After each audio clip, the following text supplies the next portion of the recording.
So hello students, welcome back to our YouTube channel. So आज हम फिर से शुरुआत करेंगे चैप्टर नंबर फर्स्ट सॉल्यूशन का, जिसमें अपन ने मोलैरिटी तक पढ़ लिया था। फिर अब उसके बाद हम बात करते हैं मोल फ्रैक्शन की। मोल फ्रैक्शन क्या होता है, देखो अभी इसको यहाँ पे कर देते हैं। मोल फ्रैक्शन होता है क्या है? मोल फ्रैक्शन होता है ratio of moles of one component to the total moles of solution is called mole fraction. एक कंपोनेंट का जो रेशियो है वो उसके टोटल मोल्स ऑफ सॉल्यूशन के इक्वल होता है, उससे हम बोलते हैं मोल फ्रैक्शन। इसकी जो प्रॉपर्टी है वो यूनिटलेस प्रॉपर्टी है, ये एक्स से रिप्रेजेंट किया जाता है। फिर उसके बाद फिर आता है अपना इतना ही होता है। फिर इसका फिर अपन आगे से शुरू करते हैं।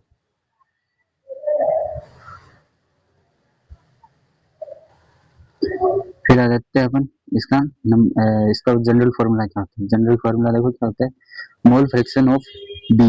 जैसे अपने को कोई भी कंपोनेंट देंगे तो उसका अपने को मोल फ्रैक्शन निकालना होगा। तो जैसे मोल फ्रैक्शन ऑफ बी का दे दे तो X B is equals to N B upon N B plus N A is equals to N A is equals to W B upon W B. ठीक है, दूसरा बन जाएगा अपना X is equals to N A upon में N B plus N A. ठीक है, फिर अपने यहाँ टोटल मोल्स ऑफ सॉल्यूशन आएगा, वो आएगा ये x is equals to x a plus x B is equals to 1। ठीक है, फिर उसके बाद बात आती है अपनी कि मोलैरिटी और मोलैलिटी के आप क्वेश्चंस करना। देखो मैं आपको यहाँ पे शो कर रहा हूँ, ये वाला क्वेश्चंस कर लेना। फिर उसके बाद आता है अपना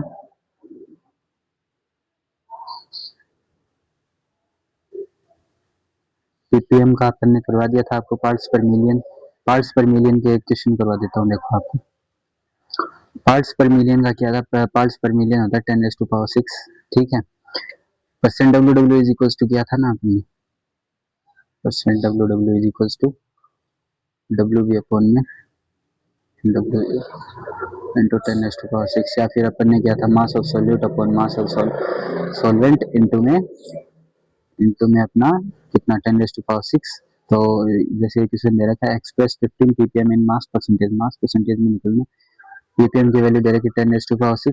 तो इसका क्या होगा, देखो जैसे 15 ppm मींस क्या होता है, 15 ग्राम ऑफ सॉल्यूट होता है, जो कि अपना 10⁶ पार्ट जो डिजोल्व है सॉल्यूशन में। ठीक है, तो अपन ने क्या किया, देखो percent W W is equals to mass of solute कितना है 15 अपॉन में, पूरा करके दिखा देता हूँ देखो आपको। ये होगा अपना 15 अपॉन में 10⁶ इंटू में 100, 10 है यहाँ पे। अब देखो यहाँ से अपन पावर काट सकते हैं, पावर कटेगी तो यहाँ पे 10⁴ बचेगा। ये बच जाएगा अपना 15 इंटू 10⁻⁻⁴ बचेगा। प्लस ये पावर इधर प्लस में है, ऊपर जाएगी तो माइनस में जाएगी। ठीक है सॉरी आज मौसम थोड़ा अच्छा है जो। और एक चीज के लिए मैं आपसे थोड़ा सा सॉरी बोलना चाहूँगा, क्योंकि पेज थोड़े ऊपर नीचे हो रखे हैं, पीडीएफ में अपना लगा नहीं आज थोड़ा सेटअप से। इसमें आज आपका ये एक टॉपिक हो रहा है, solubility of solids in liquids. Solubility of solids in liquids. तो इसमें क्या होता है, देखो जैसे मैक्सिमम अमाउंट ऑफ सॉलिड है वो डिजोल्व होगा 100 ml ऑफ लिक्विड में। 100 ml लिक्विड में मैक्सिमम अमाउंट ऑफ सॉलिड है वो डिजोल्व होगा, उसे बोलते हैं अपन सॉल्युबिलिटी। अब सॉल्युबिलिटी के कुछ फैक्टर्स इफेक्ट करते हैं, जैसे नेचर ऑफ सॉल्वेंट है, तो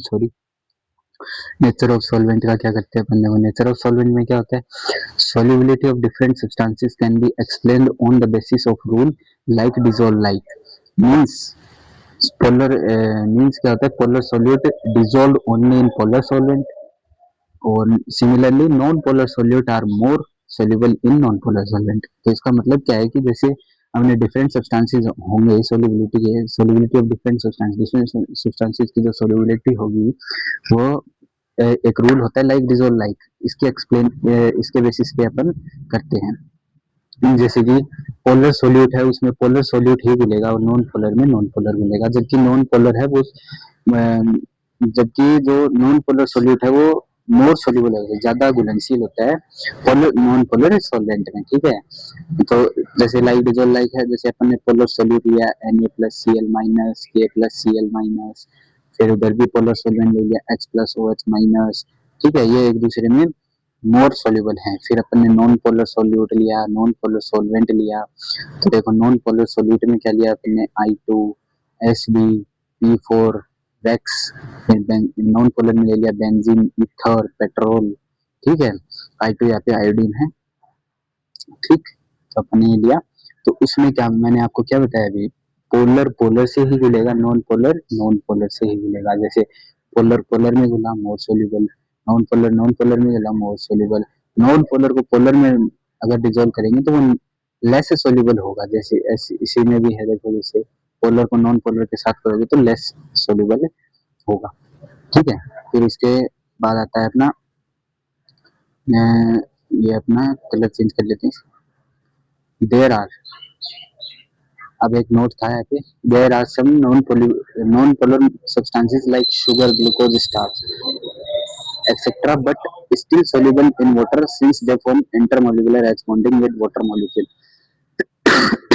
देखो इसमें क्या होता है कि जैसे नॉन पोलर सब्सटेंसेस हैं, शुगर ग्लूकोज स्टार्च वगैरह हैं, तो ये जो क्या है वाटर के साथ मिलकर एच बॉन्डिंग बनाते हैं। ठीक है, तो इसमें क्या होता है, नॉन पोलर सब्सटेंसेस जब पोलर वाटर में कुछ ऐसे नॉन पोलर सब्सटेंसेस हैं जो कि शुगर ग्लूकोज और स्टार्च के साथ जब पानी में मिलते हैं तो वो इंटरमोलिकुलर एच बॉन्डिंग बनाते हैं, जिनके कारण इनकी बॉन्डिंग पे ज्यादा टाइट हो जाती है, जिसके कारण बॉन्ड को सेपरेट करना मुश्किल होता है। ठीक है, तो आज का चैप्टर आपका यहीं तक होगा, और बाकी जो चैप्टर है वो आपको मैं मंडे को अपलोड करूंगा, जिसमें आपको आगे का जितना भी बचा हुआ पार्ट है वो मैं करवा दूंगा।